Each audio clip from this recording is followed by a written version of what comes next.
Common prophetic features, 10টা common feature আছে যেটা সব নবীদের ক্ষেত্রে প্রযোজ্য। সব নবীদের ক্ষেত্রে এই ফিচারগুলো পাওয়া যায়। এই 10টা কমন ফিচার নিয়ে আলোচনা করবো ইনশাআল্লাহ। এই 10টা কমন ফিচারের 1 নম্বর হচ্ছে আল ওয়াহি। সকল নবীকে আল্লাহ তাআলা ওহী পাঠিয়েছেন, রেভেলেশন, প্রত্যাদেশ। ওহী মানে সিক্রেট মেসেজ, যেটা নবী শোনে আর আল্লাহ জানে, দুনিয়ার মানুষ এটা শোনে না। নবীরা বললে কেবল শোনে। সুবহানাল্লাহ বলেন। সব নবীকে আল্লাহ এই ওহীটা পাঠিয়েছেন।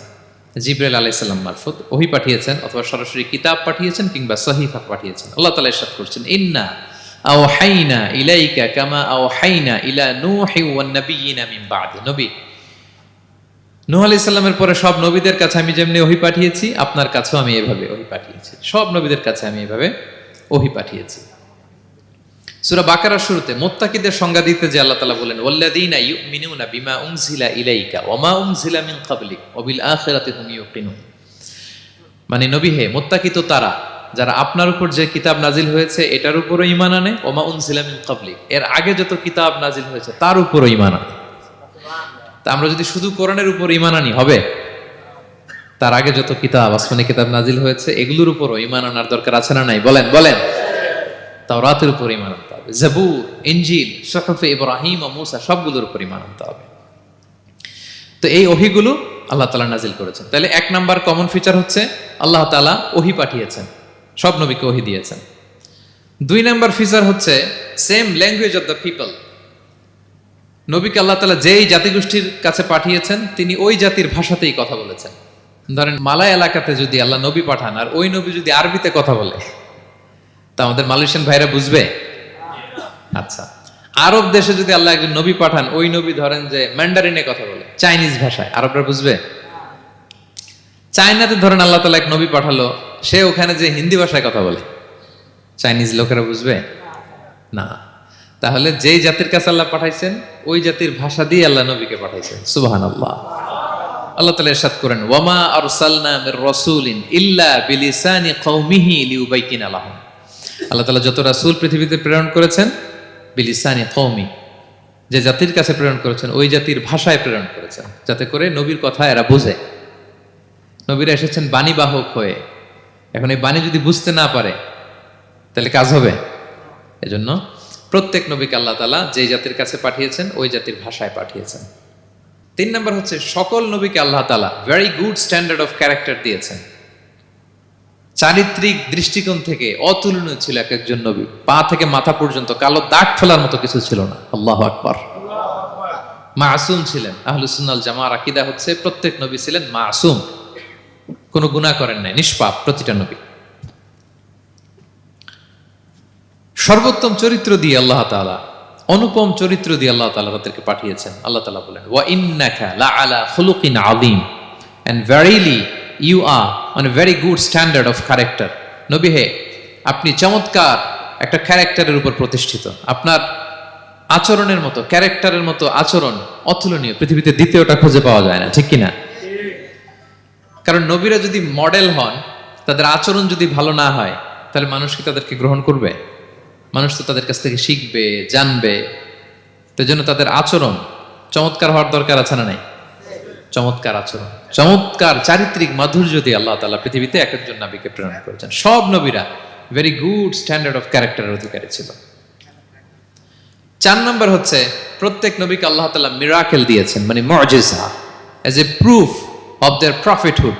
তাদের নবুয়তির প্রমাণ হিসেবে আল্লাহ তাআলা তাদেরকে মিরাকেল দিয়েছেন, মুআজিজা। যেমন সালেহ আলাইহিস সালামকে আল্লাহ তাআলা মুআজিজা দিয়েছিলেন। তার জাতির কাছে যখন তিনি দাওয়াত দিলেন, তারা বলল, সালেহ তুমি যে নবী এটা আমরা বুঝবো কি করে? এক শর্তে আমরা তোমার উপর ঈমান আনতে পারি। সালেহ আলাইহিস সালাম বললেন, কি শর্ত? বলতেছে, এই যে পাহাড় দেখো, এই পাহাড়ের ভেতর থেকে যদি একটা উট বের করো, 10 মাসের গর্ভবতী একটা উটটা বেরোবে, বেরোয় বাচ্চা দিবে, সাথে সাথে আমরা উটের দুধ দহন করে খাবো, এরপর আমরা ঈমান আনবো। চিন্তা করছেন কত শর্ত? পাহাড়ের ভেতর থেকে কি বের করে দেখাইতে হবে? উট। উনি আল্লাহর কাছে দোয়া করলেন, আল্লাহ বললেন কবুল, তবে কথা না শুনলে কিন্তু খবর আছে। বলছে ঈমান আনবে, ঈমান না আনলে কিন্তু খবর আছে। উনি দোয়া করলেন, আল্লাহ কবুল করলেন। পাহাড় বিদীর্ণ হয়ে একটা বিশাল আকৃতির উট বেরোয় আসলো, 10 মাসের গর্ভবতী উট। মুহূর্তে এটা ডেলিভারি করলো একটা উটের বাচ্চা। এবং দুধ দিতে আরম্ভ করলো, ওলান ভর্তি দুধ, সবাই পেট ভরে দুধ খেলো। খাওয়ার পরে কয় তুমি জাদুকর।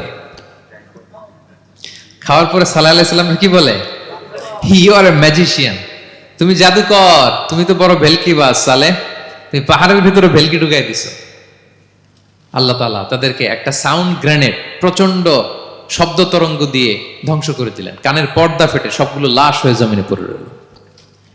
তাহলে এই যে সাল্লাল্লাহু আলাইহি সাল্লাম যেটা দেখাইছেন, এটা কি ভেলকি ছিল, ম্যাজিক ছিল, কি ছিল, মুআজিজা, মিরাকেল।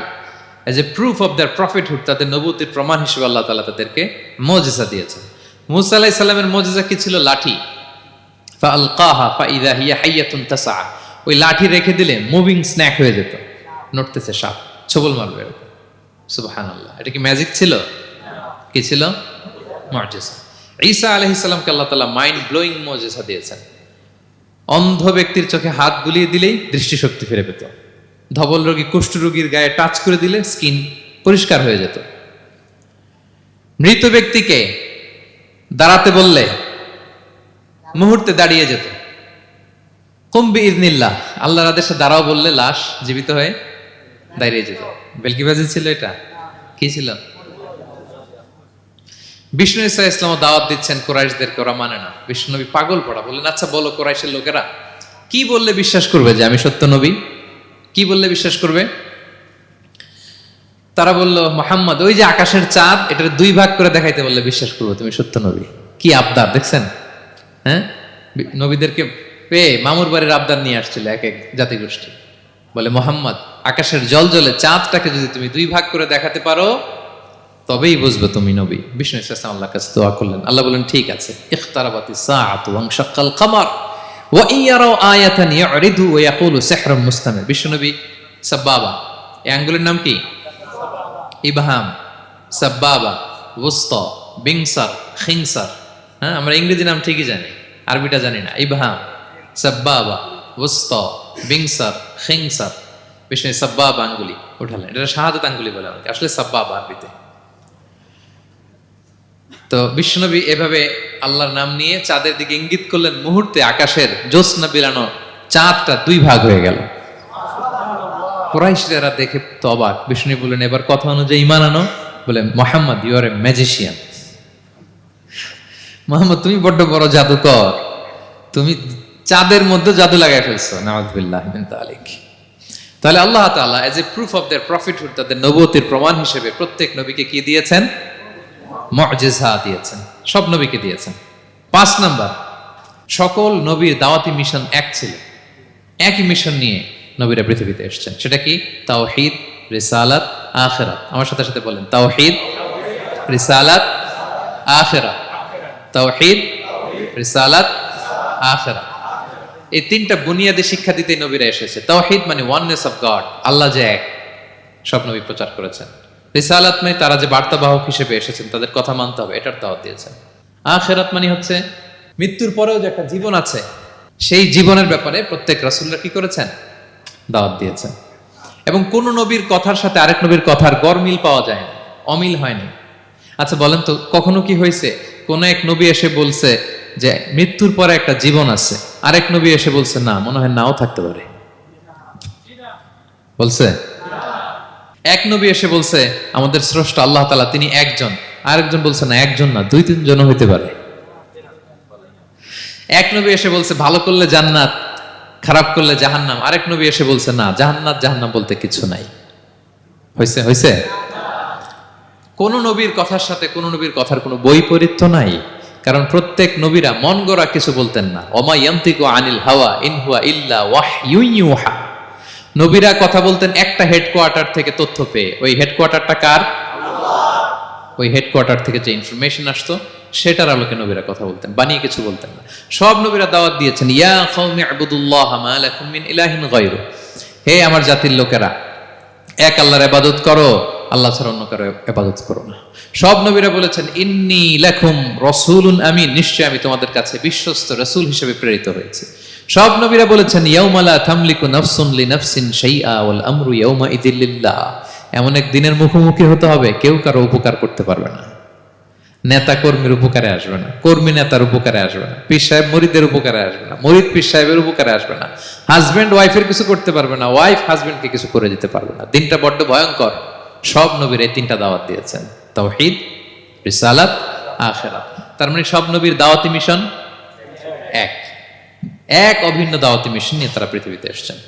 6 নাম্বার, এই পৃথিবীতে যত রাসূল এসেছে, নবী এসেছে, তারা প্রত্যেকে মানুষ ছিলেন। কি ছিলেন? নাকি জিন ছিল? ফেরেশতা? প্রেরিত সব নবীরা কি ছিল? মানুষ ছিল। মক্কার কুরাইশরা বলতো, মা লিহাযা রাসূলি ইয়াকুলু আত-তাআমা ওয়া ইয়ামশি ফিল আসওয়াক। ব্যাপার কি, মুহাম্মদ আবার কেমনে রাসূল হয়?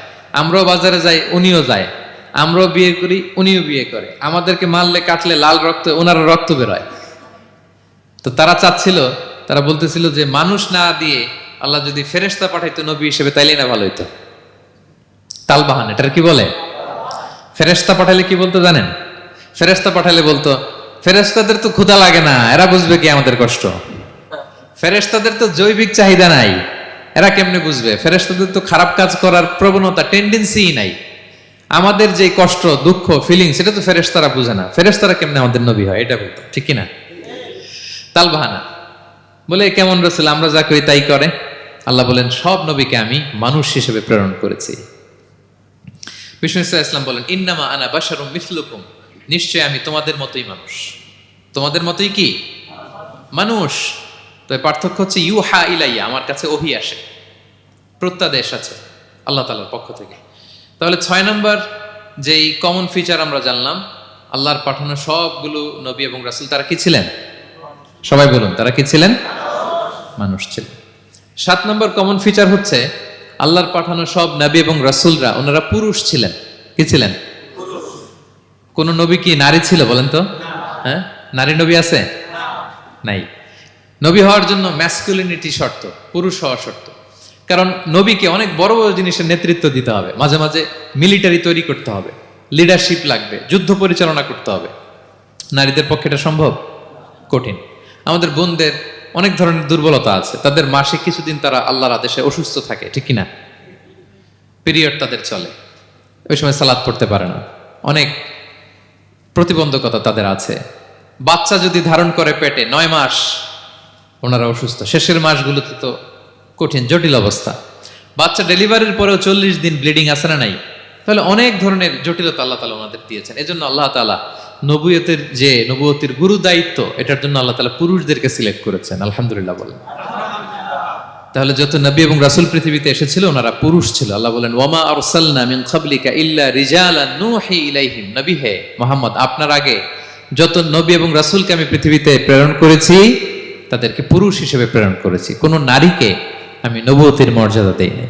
8 নাম্বার, প্রত্যেক নবীকে আল্লাহ তাআলা একটা গ্রুমিং, একটা ট্রেনিং সেশনের মধ্য দিয়ে নিয়েছেন। সেটা কি? সেটা হচ্ছে সবাইকে আল্লাহ তাআলা শেফার্ড হিসেবে কাজ দিয়েছিলেন, রাখাল হিসেবে। পৃথিবীর সব নবীরা ছাগল চড়াতেন, সব, আদম আলাইহিস সালাম থেকে শুরু করে বিষ্ণু ইসা ইসলাম পর্যন্ত। সুবহানাল্লাহ পড়বেন না? বিষ্ণু ইসা ইসলাম বলেন, মা বাআসাল্লাহু নাবিয়্যান ইল্লা রাআল গানাম। আল্লাহ এমন কোন নবী পাঠায় নাই যেই নবী ছাগল চড়ায় নাই। সব নবী। সাহাবার অবাক হয়ে বললেন, ওয়া আনতা ইয়া রাসূলুল্লাহ, হে নবী আপনিও ছাগল চড়িয়েছেন? বিষ্ণু বললেন, হ্যাঁ, আমি তো অল্প কিছু পারিশ্রমিকের বিনিময়ে মক্কার লোকদের ছাগল চড়িয়ে দিতাম। সুবহানাল্লাহ। কেন সব নবীকে দিয়ে আল্লাহ ছাগল চড়ালেন? এই ট্রেনিং সেশন, গ্রুমিং সেশন কেন? কারণ ছাগলকে একসাথে বসানো কঠিন। ছাগল একটু কি বল, একটু টেরা টাইপের প্রাণী, কথা শুনতে চায় না। ধরেন যে সারা সপ্তাহ আপনি খুব ব্যস্ত, একদিন সুযোগ পাইছেন সপ্তাহে যে আজকে আমি ফ্রি আছি, যাই পুকুরে যাই, আমিও গোসল করি, ছাগলটারও গোসল করাই। এটা ধরে যদি এখন পুকুরের দিকে টান দেন, কি করবে?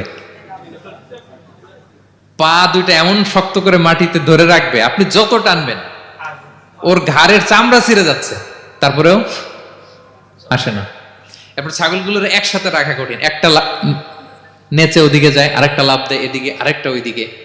এদেরকে যদি কেউ একত্রিত করতে পারে, তাহলে এই জাতিকে, মানব জাতিকে একত্রিত করা তার জন্য একেবারে সহজ, পানি ভাত, ঠিক কিনা? এজন্য আল্লাহ এই মানব গোষ্ঠীর উপর লিডারশিপ কায়েমের আগে ছাগল চড়িয়েছেন। এবং যারা মরুভূমিতে ছাগল চড়ায়, যে শেফার্ড গুলো, যেই রাখালগুলো, তাদের অনেক শক্তিশালী হইতে হয়। গায়ে শক্তি না থাকলে ছাগল চড়ানো যায় না, কিন্তু লাঠি নিয়ে হই হই করে পিছনে দৌড়াইতে হয়, নেকড়ের ছোবল থেকে ছাগলগুলোকে রক্ষা করতে হয়, বাঘ নেকড়ে এগুলো থেকে বাঁচাইতে হয়। তার মানে এটা করার মধ্য দিয়ে এই জাতিকে কিভাবে জাহান্নামের আগুন থেকে বাঁচাবে নবীদের ওই ট্রেনিং হয়ে যায়। সুবহানাল্লাহ। ছাগল এদিক ওদিক দৌড়াতে থাকে, এদেরকে যেমনি একত্রিত করতে হবে, নবীদের কাজও হচ্ছে মানব গোষ্ঠীকে ইউনাইটেড করা, একত্রিত করা। এজন্য আল্লাহ তাআলা মা বাআসাল্লাহু নাবিয়্যান ইল্লা রাআল গানাম, এই পৃথিবীতে এমন কোন নবী পাঠান নাই যে এই নবীকে দিয়ে আল্লাহ তাআলা ছাগল চড়ান নাই। সব নবীর মধ্যে এটা কমন। 8 নম্বর পয়েন্ট। 9 নম্বর পয়েন্ট হচ্ছে enmity from their own people. যত নবী দাওয়াত নিয়ে আসছে তারা চ্যালেঞ্জের মুখোমুখি হয়েছেন, শত্রুতার মুখোমুখি হয়েছেন। কেউ ওনাদের জন্য রেড কার্পেট রিসেপশন দেয় নাই। নবীদের পথ ছিল বড় পিচ্ছিল, এটা কুসুমাস্তীর্ণ ছিল না, কণ্টকাকীর্ণ। কেউই সহজে মেনে নেয় নাই।